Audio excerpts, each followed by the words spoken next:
Hello and welcome to Froch on Fighting. My name is Carl the Cobra Froch, former unified super middleweight world boxing champion and International Boxing Hall of Famer. If you haven't already, don't forget to hit like, share and subscribe to this channel. This episode is brought to you by Cobra Casino. Right, before I start, I just want to remind you that I did interview Caleb Plant last week. All right, 80,000 at Wembley. That's right. Yeah. I've got some great comments for that. People really received that well. He's got such a fantastic and sad story as well, how he became world champion. He's had some tragedy in his life. So get a look at that if you've not already. And let me know who you want on next, because you know what it's like here on Froch on Fighting. The Cobra, he can put the feelers out and get pretty much anybody. Caleb Plant's fighting. He's rebuilding himself up after losing his world title. And he's on the undercard for Canelo Alvarez and Berlanga this weekend. So look out for him as well. So let's go straight in with the guy we've already mentioned, Canelo Alvarez. He's fighting this weekend against Edgar Berlanga, but it's been mentioned that he might, listen, he's probably not going to be fighting Conor McGregor, but Conor McGregor's name came up in conversation from some of the press at the pre-fight press conference. So a journalist asked, would he fight Conor McGregor? And he said, yeah, why not? Then we'll show boxing is better, which is fair enough. Easy, very easy money, he said. I knock him out. At the time I want. So he's basically saying he'll just knock him out when he wants to play with him, which I tend to agree with. 1 round, 2 rounds, 3 rounds, whatever I want. So, you know, that's Canelo Alvarez being really confident there, and rightly so. We saw Conor McGregor in against Floyd Mayweather, and it was a bit of a mismatch, wasn't it? Mayweather was playing with him for many of the rounds and kind of picked him apart and took him out when he decided. There has been a little bit of history between these two. Conor McGregor giving little pokes and jibes in at Canelo Alvarez, saying that, and more recently, he's been saying that he doesn't sell any pay-per-view numbers. I mean, Canelo does decent numbers, let's be honest. He's a massive star in Mexico, but I kind of get what McGregor's saying. He's a massive UFC star. He's like, he took UFC to the next level, didn't he, Conor McGregor? He's a massive pay-per-view star. So if he's comparing numbers that way, I kind of get it. In America, UFC is probably a bigger sport than boxing in many ways in terms of numbers and viewing numbers. And of course, Conor McGregor did the huge pay-per-view numbers against Floyd Mayweather, albeit the fight was a bit of a mismatch, which I'll actually come to. But what Conor McGregor's saying is, listen, my pay-per-view was bigger than you and Mayweather, because Canelo fought Mayweather. And to be fair, Canelo was kind of early on in his career, wasn't a massive star. He was still a big star and he was unbeaten. And it was a fight that people wanted to see. Everyone always thinks, can this guy beat Floyd Mayweather? A lot of people turn up to watch Mayweather in a hard fight. Can he get beat? And a lot of people thought Canelo Alvarez would be the guy to dethrone Floyd Mayweather, and how wrong was they? Mayweather took care of him. But like I say, it was a young Canelo, so not taking anything from him. He jumped in there. But Conor McGregor obviously did big numbers against Mayweather, but that was early on when the crossover fights were. I can remember myself getting excited about it, thinking I was actually there. I was working the broadcast for Sky Sports on that night, and I was thinking, has McGregor got a chance? Is this going to happen? Can he actually get in there and beat Mayweather? And actually, it was a total mismatch, and it looked like Mayweather was holding him up and just kind of having a bit of fun. I'm not taking anything away from Conor McGregor, because if Mayweather was in the cage, it would have probably been the same the other way around, and McGregor would have had it all his own way. But for McGregor now to be beating the drum about Canelo Alvarez when I feel like McGregor should stay retired. Would I want to see it? I probably wouldn't even want to see it. I'd watch it if it's on, but I don't consider this fight to be a big enough fight. There's no convincing me that Conor McGregor has got one iota of a chance against somebody like Canelo Alvarez. He's proven that with Floyd Mayweather. And I just don't think a mixed martial arts fighter really belongs in the ring with a world champion, especially somebody of Canelo Alvarez's caliber. And I've got to say, to be fair to McGregor, he's not the one that's called for this. So I'm sure that McGregor will come back with something at some stage. But he's not been in the cage for over 2 years. Last time he was in, he snapped his shin bone, his tibia or fibula broke. His leg looked like it was in a half dangling. And I don't think he's going to get back in the cage anytime soon. And to get back in a boxing ring, pointless for me. I mean, I don't think he needs the money. I know he spends a lot of money, he lives the life, but he's successful. He's successful outside of boxing. He's got his forged Irish stout. I don't like taste like. I've not sampled it actually, so I shouldn't give it any stick. But he's got his beer. He's been doing acting. He's done that film Roadhouse, so he's dipped his toe in the acting water. And he's got a couple of businesses that he's running. Is it BK, Bare Knuckle FC? He's involved in that now. I think he's bought that. He owns that. So he'll probably respond at some stage about Canelo, but he knows that will give him a bit of free press, a bit of publicity. He'll play the game. But in all honesty, I can't see him getting in the ring with any professional fighter now. I think his fighting days are probably well and truly over.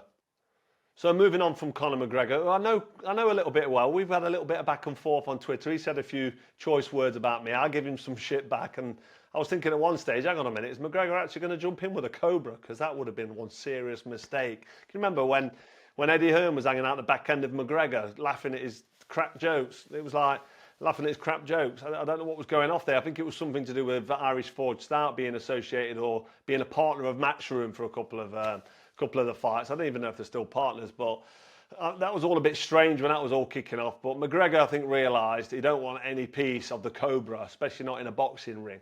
But we're talking about Canelo. Canelo's fighting Edgar Berlanga. I don't think Berlanga actually is a great fight, if I'm honest. He's a 10-1 underdog. Okay, he's 22 wins unbeaten, 17 knockouts, but he's not really fought anybody. So I'd like to see Canelo in with a bit more of a stiffer challenge. I think Benavidez, the guy that beat Caleb Plant, actually, great little fighter, good skills, bit of a puncher, top super middleweight, really, probably one of the best super middleweights in the world, number 1, 2 or 3. That's a fight, and Canelo's being accused actually of swerving Benavidez, so this is a fight really he should take, and that for me would be a fight that I'd definitely get excited about. So moving on to the big boys, the heavyweight rematch. It's not for Undisputed anymore because they've robbed the IBF title, haven't they, off the champ. So AJ and Dubois are fighting for that. But anyway, we'll talk about that close to the fight, which will actually be next week. We'll do our preview on that. Alexander Usyk was asked about his fight with Fury, and people are wondering, is Fury going to take this fight? Will this fight happen on December 21st? We know what Fury's like. He likes to pull out or delay it, especially this time of his life, at this stage. He's got enough time. For me, 21st of December, it's over 3 months, and 3 months is enough time. But Tyson Fury's gone very quiet. Big John Fury's gone. Big John Fury, the fighting man. He don't even talk anymore, does he? Don't do any talking. Certainly don't do any fighting.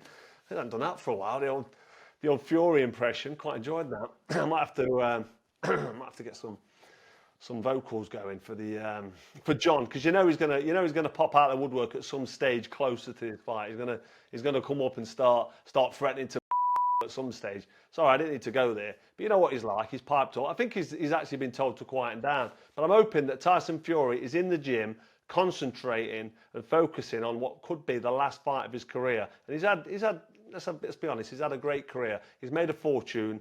He's cemented his legacy, hasn't he? He's cemented it in stone with them 3 fights with Deontay Wilder. But unfortunately, if he ends his career with that loss against Usyk, if he doesn't rematch him and set the record straight, try and right that wrong, then he's going to be in a dark place. I'm hoping that he's in the gym, keeping his head down and focusing on this big fight. I personally think, and I'm hoping, that Tyson Fury is in the gym and this fight does happen. Alexander Usyk actually is given us a quote, and he said, he insisted Tyson Fury could not pull out of their rematch on December 21st. He says, no way, because the ball's in our court now. He has a contract, and so do I, until the 31st of December. So up to the 31st of December, that fight's got to be held. And if it don't happen, up to and including that date, if he pulls out, then he'll lose all of his money in dividends and won't be a man of his word anymore. So Tyson Fury really has an obligation for that fight to happen before the end of the year. So if you don't fight December 21st, then he's going to get loads of stick. He's going to lose his opportunity to get that rematch, and Usyk's going to be looking at doing other things. So if we don't see Fury, I think we won't see him ever again. So I won't give my prediction on the Tyson Fury, Alexander Usyk rematch just yet. I'll do that closer. On Froch on Fighting, we'll do our big fight preview. I think a lot of you know my thoughts on that. Tyson Fury and Usyk, they're not getting any younger. Usyk's 37 years old, but he's a young, clean 37 years old, similar to a Benavidez who's 40, but he's just a solid, clean liver. And you just think that Tyson Fury don't spend his time in between fights like he should be. And now he's getting older. We saw him in Morecambe. Don't want to beat him up. He's been out. He's had a night out. He's had a couple of drinks. He deserved it. Relax a little bit after his fight. But like I said earlier, I hope he's in the gym. I hope he's dotting all the I's and crossing the T's and just doing what he needs to do to be the best version of himself in this rematch. I just can't envisage Alexander Usyk getting beat, not just by Tyson Fury, just by anybody. He's just that good. He's so technically proficient with what he does. He's a mastermind in that ring, and he's so dedicated to his sport. I can't see him getting in the ring out of shape. I can't see him putting himself through it. If age catches up with him, I don't think he'd get in the ring if he didn't think he could win the fight. If he's not in the physical and mental state to get in there and win, you won't see him. So difficult, very, very difficult for me to pick against Usyk. I just think he's just almost a puzzle that cannot be completed. In other news, Derek Delboy Chisora has been talking shit again. He talks a bit of shit lately. He's had a go at the Cobra a few times. I've had to go back at him and forth. When I see him, he always smiles and shakes my hand and he's always polite, but he just talks some shit. He's on about AJ becoming undisputed champ. I don't know why he's polishing the AJ dome. I don't know if he's looking for a payday or he's looking for a way in, but he's got to beat Dubois, then he's got to beat Fury. Fury loses to Usyk. Turki Al-Sheikh did say he wants to see AJ Fury before any rematch with Usyk, but that means AJ's got to beat Dubois, then he's got to beat Fury, which is a tough task. And then the rematch with Alexander Usyk, forget it. He ain't beating Usyk. He's lost to him twice already. 24 rounds of a beatdown. I'm not just digging out AJ here. He's been outclassed twice by Usyk. He can't beat Usyk. He's tried and failed twice. So, Derek, sorry, mate, but you're waffling nonsense again. So, sticking with Delboy, Dillian Whyte has actually called him out, or he's mentioned fighting Chisora in the third fight. The first fight, actually, with Dillian Whyte and Delboy was very close. It was one of them fights that, it was good. It was good to watch. Both had trouble. Both was trouble during the fight. But Dillian Whyte got the decision, close. I think it might have been a split decision. It was that close. But they rematched, and Dillian Whyte ironed out Delboy. Bosh, chinned him, knocked him Sparko. It was on his back. Out cold, spread eagled, similar to when a good friend of mine, David, the Haymaker, ironed him up. Wallop, free on the very lane. Down he went. I think he was face first this time. The Haymaker flattened Delboy. He did that for me. I said to him, flatten him, I'll give you a little Brucey.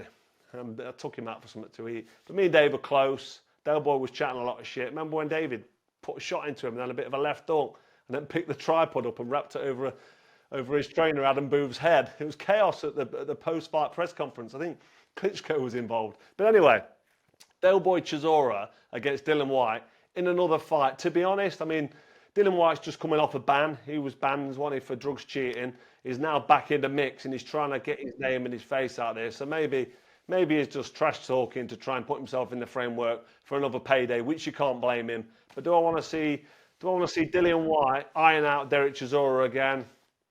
Yeah, probably, actually.